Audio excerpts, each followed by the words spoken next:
ranking system of this game is so... It's funny when you think, like, you play all these other games and you're like, wow, their ranking system's terrible. And then Valve comes out with something and it's just... You expect it to be just like gold, right? And it's just the worst thing you've ever seen. It's shocking. Truly. I think this game dies. CS dies with 2. I think it does. Do I like the game, bro? It's not ready yet. It's fucking trash right now. Sounds are bad, movement are bad. It's not ready for competitive. They need to fix a lot of things. This release feels like a huge wasted potential almost, and very rushed. Now we're basically left with no CSGO, no new content, and we're stuck like this until they decide to add content. If you ask any Counter-Strike player out there, they will almost unanimously tell you that CS2 is a worse version of CSGO. It has half its maps, half the features, so many more bugs, and so much more. However, if you ask another group of people what they think about it, they will tell you that CSGO was just as bad. They will tell you that in the first year that CSGO was out, it was much worse off than CS2. So in this video, I'm going to do a step-by-step analysis of the two games and see, was CSGO really worse than CS2? Maps and operations are one of the most integral parts of Counter-Strike as a franchise and what gives the game its uniqueness. That is why I'm going to be talking about these two aspects first, and since they're both intertwined, I'm going to be talking about both of them at the same time. Starting off with CS2, we obviously know that there have been 0 operations within the first year, and that there are 17 maps currently in the map pool. However, taking a look back at CSGO, there was actually an operation, the first operation ever being Operation Payback. This operation happened in April of 2013. There was also Operation Bravo, however that was a couple months short of the 1-year deadline that I set, so I'm going to be ignoring that completely. However, even without Operation Bravo, CSGO in its first year still had more operations than we do now, and therefore I'm giving a point to CSGO. Moving on to maps, CSGO originally had Aztec, rest in peace, Dust, Dust 2, Inferno, Nuke, Train, Italy, Office, Bank, Lake, Safehouse, Short Train, St. Mark, Sugarcane, Baggage, and Shoots. Then in October 1st of 2012 they added Monastery and Vertigo. February 7th they also added Assault, March 29th they added Militia, July 6th they added Mirage, and during Operation Payback they added Downtown, Favela, Library, Motel, Museum, Seaside, and Thunder. Adding all of these maps together, we have 28 total maps, that being more than CS2. That being said, CS2 maps are made on the Source 2 engine and therefore they are probably harder to make than the maps for CSGO. However, even then, comparing 17 maps to 28, that is a very significant difference. Therefore, I must give this point again to CSGO. I know that you guys probably think this part isn't important, but trust me, music is important. Music sets the atmosphere for a game, and there's a reason why great games have great music. Before I give my opinion on the music of CS2 and CSGO, I want you to real quick take a listen. I'm going to put 2 side-by-side clips, first of CSGO and then of CS2. And I want you guys to tell me in the comments down below which one you guys think is better.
For those of you wondering why the past like 3 minutes was just the music, I really couldn't find a way to stop the music halfway through. There was one way for the CS2 music, but that was before the beat drop, so that's why you guys had like 3 minutes of music. But yeah, although music is subjective, not gonna lie, I think that this is a tie. Although I was originally going to go with CSGO because I thought that it fit more with the theme of Counter-Strike, just the piano in the background going very hard. I also really like the CS2 soundtrack now that I really listen to it. It's a lot more epic, a lot more intense than the first one, even though the first one was already quite intense. The only thing that I don't like about it is how electronic I'd say it is. I don't know anything about music, but that's just what I get from it. At the end of the day, since music is subjective, I'm going to give a point to both of these games. Please let me know in the comments which one you guys thought was better, and with that being said, I'm finally going to the next section. Now I know what you guys are thinking, but Cranky, this is an unfair comparison. When CSGO came out, skins weren't even a thing. When CS2 came out, skins were already a multi-billion-dollar industry. And to that I have to tell you guys that I actually think that is tied. Cause you see, on the 51st week of CSGO released an update. This update brought about the Weapon Case 1. This case has the AK case hardened along with many other interesting skins, as well as a bunch of knives that we still use to this day. Oh, and also that's not including all of the other weapon cases released in 2013, that being the Esports 2013 case, Operation Bravo case, CSGO Weapon Case 2, Esports 2013 Winter case, and the Winter Offensive case, all released in 2013. However, it was more than a year since the launch of CSGO, and so we will not count them. I think that this section is also going to be kind of controversial, since although CSGO has released the most influential case to date, it's not really as impressive as the Kilowatt case. The Kilowatt case has skins made in the Source 2 engine, and so they look much better than the ones from the Weapon Case 1. So that's why I'm not saying that CSGO is winning 100%. It's very difficult to tell and opinion based, and so I'll just leave it as a tie. What I'm about to say shouldn't come as a surprise, but I believe that CSGO has had more updates and more influential updates than CS2. They had, in the beta alone, they had arms race and demolition pre-added. That's right, before the game even came out. Whereas CS2, it took them many months. CSGO had arms race and demolition pre-added. They also had Deathmatch, which beforehand I'm pretty sure wasn't an official game mode, it was just on community servers. They also had a bunch more maps than CS2. Aztec, Dust, Dust 2, Inferno, Nuke, Train, Italy, Office, Handling, Vietnam, Boathouse, Burger, House, Mill, Shacks, Short Train, Balkans, Cranes, Vertigo, Assault, Tibet, Alleyway, Depot, Embassy, Lighthouse. Those are all maps that were added in the beta. Most of them sure got removed, but that's still a lot more maps than we have in CS2. They also had factions, which CS2 still doesn't have. On top of that, they added aforementioned skins and a report system to the game. Now mind you, all of this stuff that I said is very limited, and there is probably a lot more stuff that they added. Finding information for a game that came out in 2012 is really hard to come by, so this is just what I was able to gather. But even with my limited information, I still think that CSGO had more updates and more influential updates than CS2. I mean, if you ask yourself, what does CS2 add? Well, they added new smokes and a subtick system, which are both very big improvements to the game, but they don't come near to the level of updates and to the level of improvements that CSGO had in its first year, in my opinion. I know many parts of this video were opinion based, so if you get mad, please don't dislike, please tell me in the comments what you didn't like, and I'll make sure to read them and improve on my next video. This is my first real try on the documentary style approach. I never make videos like this, so please tell me how you liked it. Tell me if you hated the video, please let me know.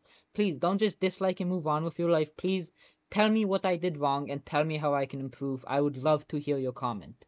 But with that being said, thank you guys for listening to this video. There's a lot more stuff that I could have said, but at the end of the day, like I said, everything else would have been even more opinion based than it already was, so I decided not to include it. If you guys liked this video and would like to support me, please drop a like, comment down below what you guys thought on the video, and most importantly, watch one of these next 2 videos on screen right now. They are just as good, if not better than this one. With that being said, I am out. Peace.